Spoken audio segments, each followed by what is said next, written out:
And now we need to begin Haggai, right? All right, historical background of Haggai is something to be noted here.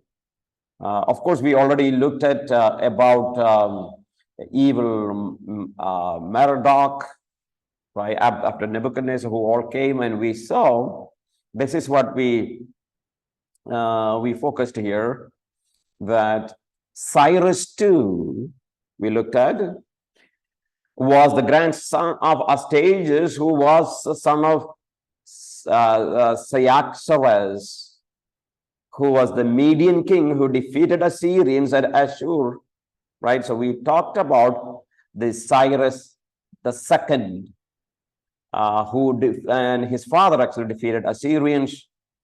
Now, what we last time we looked at this story, Astyages praised his grandson Cyrus of a Persian Empire. At that time, it was the vassal of Medes. So remember, you maybe you might have heard about Media and Persia, right?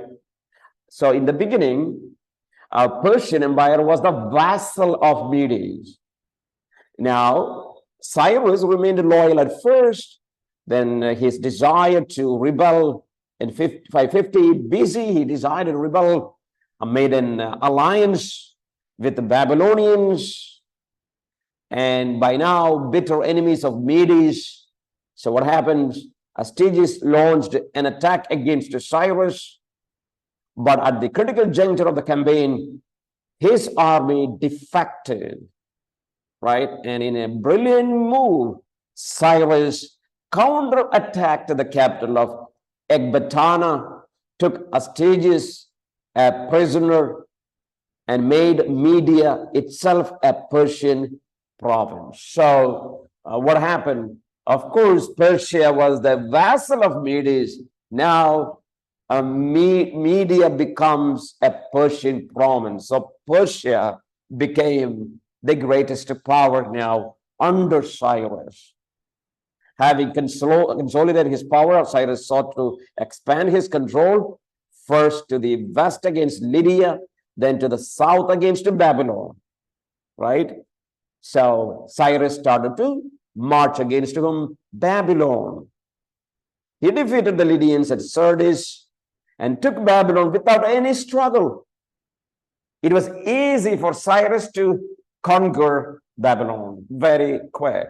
Cyrus had gained a reputation as an enlightened ruler who maintained a status quo over the lands he conquered. We looked at that. He did not change, it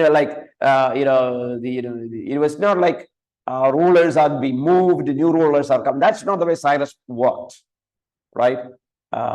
So therefore, it was good for him to bring people under his control. Part of policy was to allow the gods of a land to remain and not to replace with other gods, right? That was his policy. He doesn't say, okay, you have a god. He doesn't remove the gods of the land. In the extra biblical account, it was Marduk who summoned Cyrus to Babylon to overthrow. We looked at that, especially about supporters of the moon god was there, and they wanted to change in Babylon. In 538 BC, consistent with his established policy, Cyrus issued a decree, right? So this is very, very important. Very important. In a biblical timeline, Cyrus issued a decree allowing Jewish exile to return to their homeland and rebuild their temple, right? It was a decree that is, so Cyrus is so important in biblical prophecy. Cyrus was killed in battle, 530 BC, followed by his son, came to throne, and his name is Cambyses. So you have Cyrus, who gave freedom for Jewish people who were taken by force by Nebuchadnezzar into Babylon. They are going back, right? Cyrus is the man. A Persian king actually invaded Babylon, conquered Babylon without much issue, and allowed them to go back to their land, right? And now, of course, if you read news, watch TV or YouTube, you'll see what is going on in Israel right now. Very ugly, really ugly. And it's very bad, hard to see children, women, mothers, fathers, just being captured, killed, murdered, point blank, just killed. It's hard to see. Although an effective military leader, Cambyses was a poor administrator, we saw, and he struggled somewhat during his tenure, dying mysteriously. He was replaced with a general, all right? Darius came, who himself had to defeat a pretender to a throne. A much more able administrator, he put down the various rebelliousness associated with the transition in leadership and implemented far-ranging and effective policies throughout the stability of the realm. Now, we looked at that one. Now, in the initial governor of returnees, appointed by Cyrus, was Sheshbazzar, a son of Jehoiachin. Think about that one.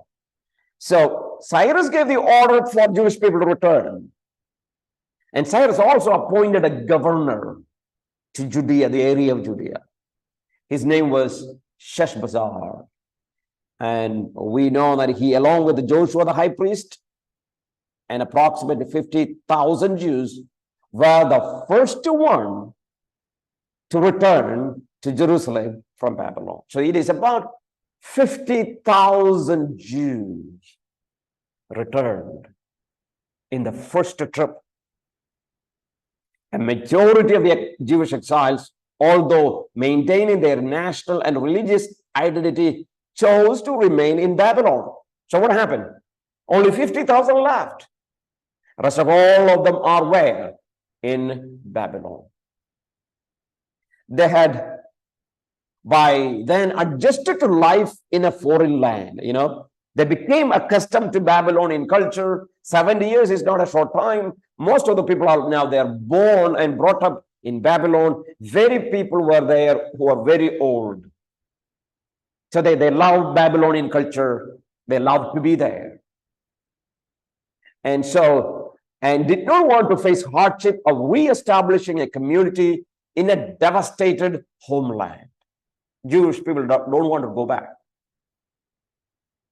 Sheshbazzar, right, the son of Jehoiachin, who was the governor, must have died shortly after returning in 536 BC. We don't know exactly, but most probably, yes, he might have died. Then we have the next person. His name is known as Zerubbabel. He is a grandson of Jehoiachin, right? So Sheshbazzar was a son of Jehoiachin, right? Son. This is a grandson of Jehoiachin, had succeeded him as a governor. Now we have Zerubbabel as the governor. In 537 BC, the returnees built an altar on the temple side. And 536 BC laid the foundation for rebuilding the temple. All right, so that's that history. So you have Sheshbazzar first, then Zerubbabel second as the governor.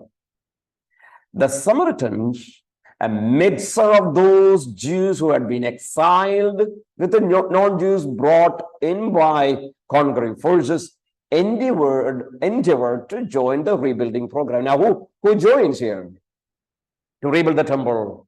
Samaritans. Jewish leaders rebuffed them because of their syncretistic religion. Somebody said, we will help you. Jewish people don't want that. And they were stung by this rejection.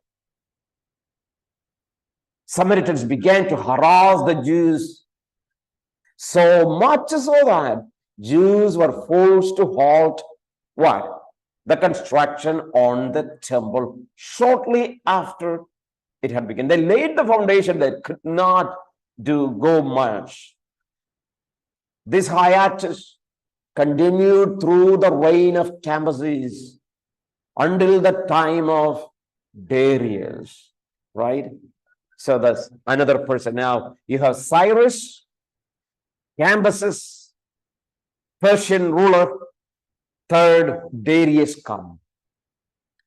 In 522 BC, God commissioned Haggai and Zechariah to prophesy to the nation, exhorting the people to finish rebuilding the temple and encouraging them concerning the reliability of all that God has promised. Said, you can trust God. God will fulfill his promises. And the Jews obeyed the prophetic voice of these two prophets, Haggai and Zechariah. And they began to rebuild the temple. Judah's foes, including the governor of the province, Tattenai, hoping to enlist Darius' support in their interdiction efforts, sent Darius a letter questioning the Jews' authorization for rebuilding and asking Darius to determine if such authorization ever existed. So here is, in that time, a provincial governor, Tattenai, was there. He questioned the Jewish people rebuilding the temple. Who gave these people permission to rebuild? And they wrote a letter to Darius. Darius, checking the archives in Babylon, where the Jews had claimed their original decree by Cyrus, because you know that Cyrus is the one who gave the decree to go back, right? Had been issued. Found the decree, Cyrus' decree, and ruled that all efforts to thwart compliance with the decree should cease immediately. Furthermore, he ordered Tattenai and those with him to underwrite the expenses involved. So that somehow, yes, this time, you know, the governor was Tattenai, and he doesn't like the temple to rebuild. And finally, Cyrus said, because you questioned, it's not only the temple has to be built, you are going to pay the expenses. With the impediments removed, Jews labored diligently and able to finish the temple in 516 BC. Right? Solomonic temple that was destroyed by Nebuchadnezzar is rebuilt. All right? So this is the context of actually Haggai. Actually, here you have Zechariah as well, both of them. So we're putting together, both of them are in same time. And interestingly, if you study Haggai, he tells the date. He has 4 messages with a precise date, indicating that prophecies recorded were given at a space of 15 weeks during his 2nd year of Darius. And so he gives the date here. If you look at the date, you will see.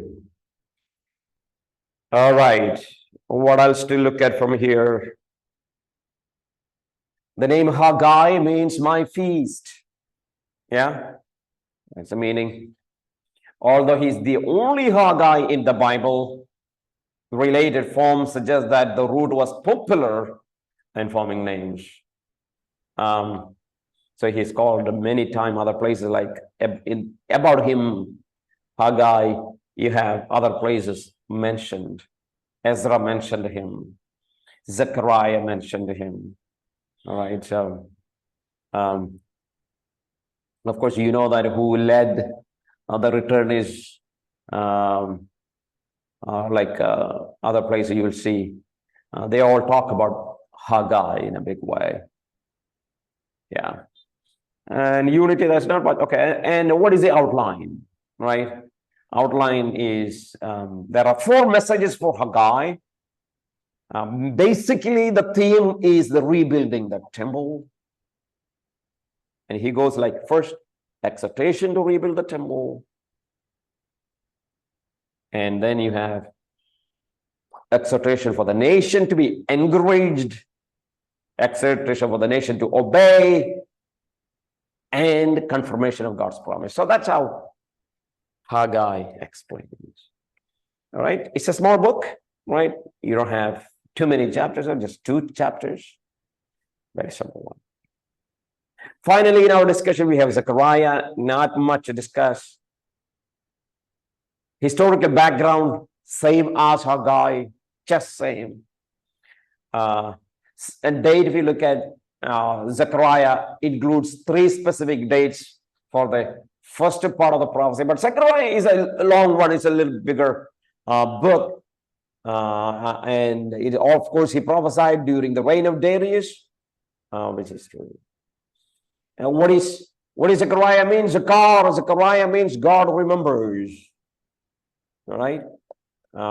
According to 1 verse 1, he was the son of Berechiah, the son of Iddo. So name is given there. And Nehemiah chapter 12, we also reveal Iddo was among the heads of the priestly families that were a part of the first return. So Zechariah was the son of Berechiah, the son of Iddo. That's how it is. So basically, he's coming from a priestly family.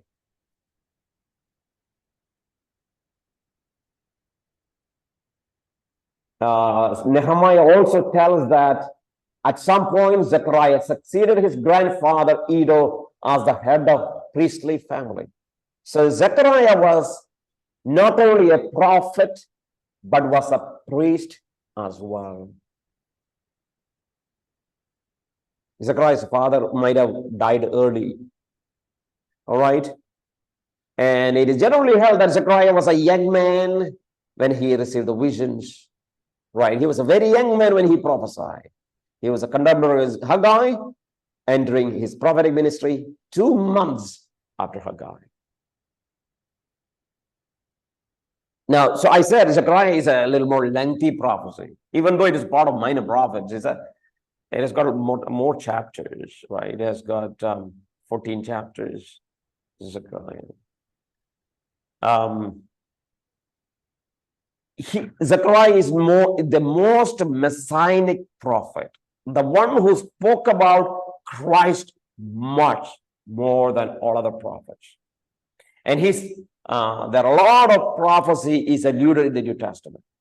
If you look at what are the things he prophesied about Christ, he talked about humanity of Christ, his rejection and betrayal for 30 pieces of silver, his being struck by the sword of the Lord, his coming glory, kingship and priesthood, his reign, building the temple, establishing peace and prosperity. Zechariah explains of them all. He also talks about the end times, not like Haggai. He tells a lot about the end time, like final siege of Jerusalem, initial victory of Judah, like Lord's defense of Jerusalem, right?